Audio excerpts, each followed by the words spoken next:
ayan guys, overtime kami ngayon kasi last day of practice para sa skills competition ng ating bata. So, ayan, tingnan natin ano ang nangyari. So, yan ang contestant natin, si Emmanuel pala. Samuel Emmanuel De Vega. So, ito yung ano niya, testing niya sa vertical. Ito ano na eh. Okay, so root pass. Ayan, so very good. Maintain. So dapat magtutunaw both side. Ano po? Pag nagano tayo ha, fill pass. Tapos sunod is capping. Ano? So maintain mo lang ang ganyang angle ha, kasi hindi naman nagbabago ang angle sa ano natin sa vertical. Ano lang yan, 45 degrees. Okay? Sige. Sige, dalihin mo.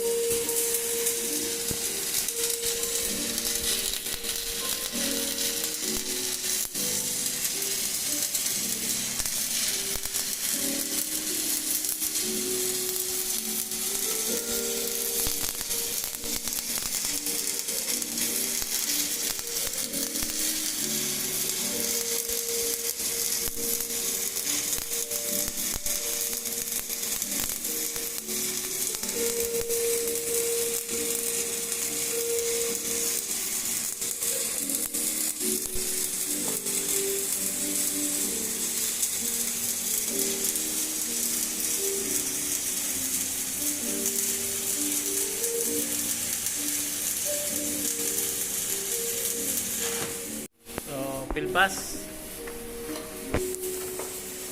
Very good. Maganda.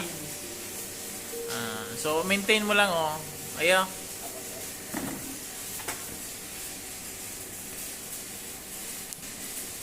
Pagka ano nga, pwede nang ganito, capping na oh. Ano, diretso.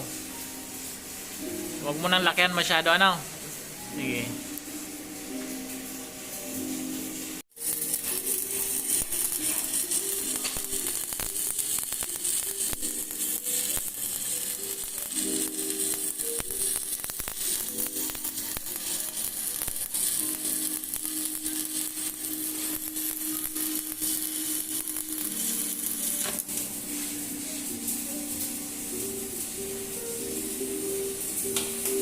Na mga kaibigan yung final cup niya.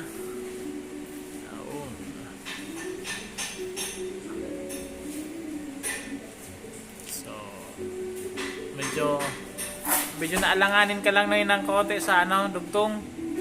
Ano?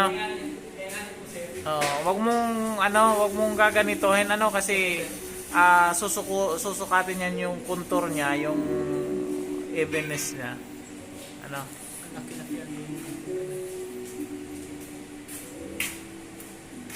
So pero ano na, goods na yung ano niya. Goods na yung equal so yung alignment niya at saka yung leg 1 and leg 2. So pantay na siya, ano? So test na kuha na natin. So goods na ito. Sa horizontal naman tayo kung mag-focus.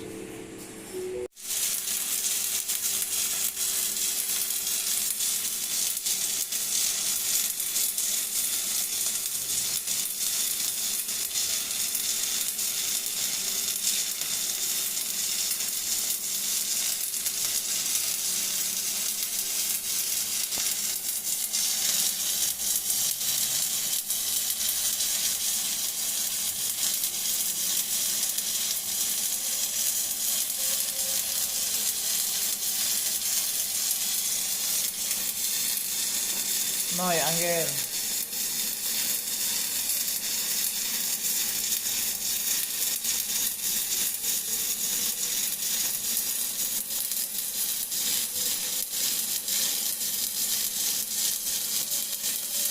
Yan. So, alright. So, yan. Ang ganda-ganda. Sige, linisan mo daw para makita natin kung gaano kaganda.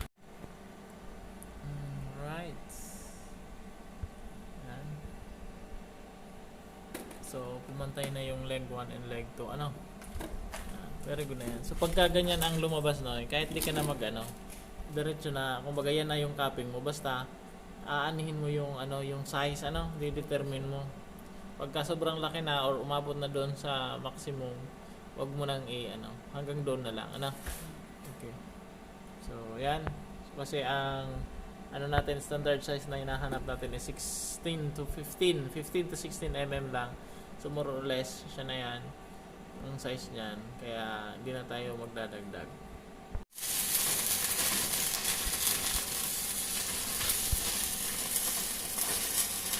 Hihilingan mo na dapat naglulusot, ha. Magkikihol. Yan, good yan.